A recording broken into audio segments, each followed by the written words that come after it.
All right, so today on The Explainer, we are diving into something pretty wild. We're looking at this amazing metascript where Family Guy, the show we've all known for decades, literally decides to cancel itself. We're going to break down how the show uses its own insane premise to say something really smart about creativity, money, and, well, the very chaos that makes it what it is.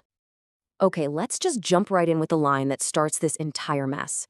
Peter Griffin becomes a network executive, and his very first act is to cancel his own show. Right there, that one decision kicks off this bizarre journey into the business of TV and, honestly, the nature of comedy itself. So, first up, let's talk about this self-inflicted wound. This is all about that insane first day on the job, where Peter, in a moment of what you can only call pure Peter logic, decides his own life is just too darn expensive to stay on the air. And his reasoning? Well, it's classic Peter.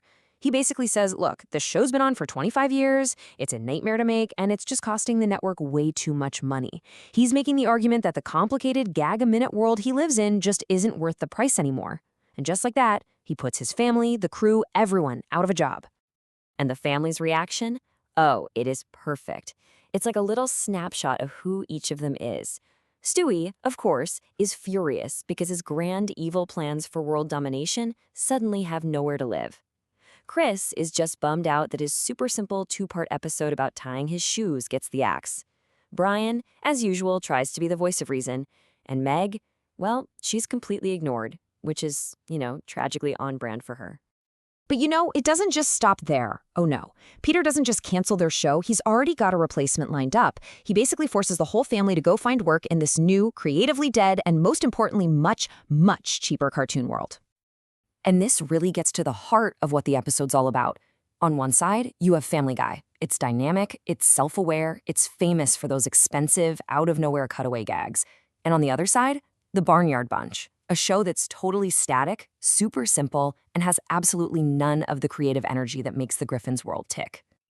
And Lois just hits the nail on the head, right? It's like a PowerPoint presentation came to life. The new show is so lifeless, so corporate. It feels less like a cartoon and more like a quarterly earnings report. It's just a fantastic meta joke about the kind of soulless content that gets churned out when the budget is the only thing anyone cares about.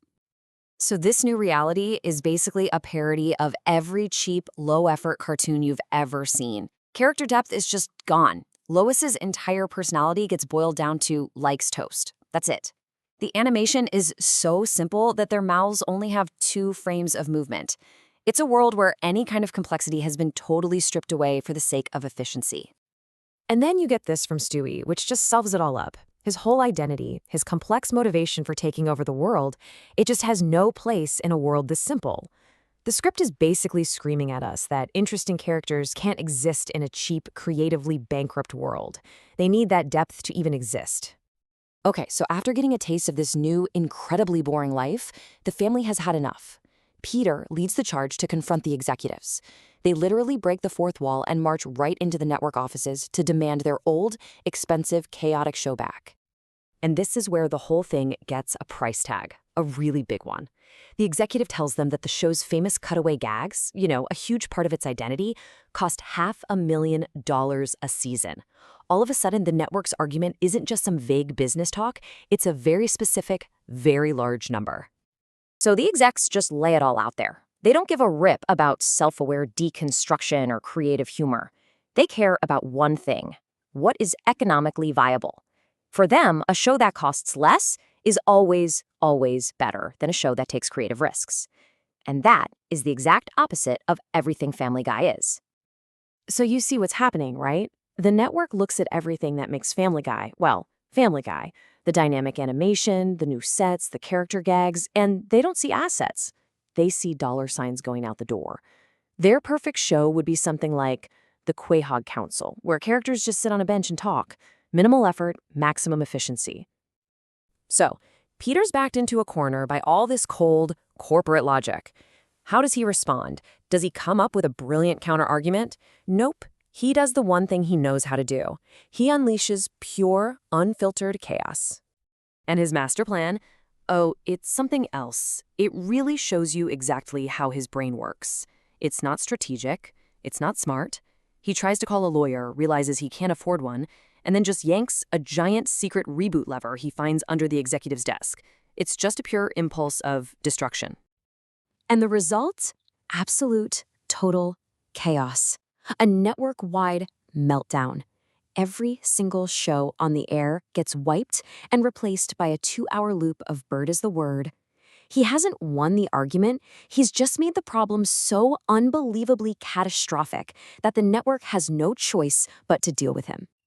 And then, Stewie just says it. He delivers the absolute thesis statement for this entire episode. Peter's greatest weakness, his impulsive, destructive, buffoonish nature, is actually his greatest strength. It's the very thing the network tried to get rid of, but it turns out it's the only thing valuable enough to save them all.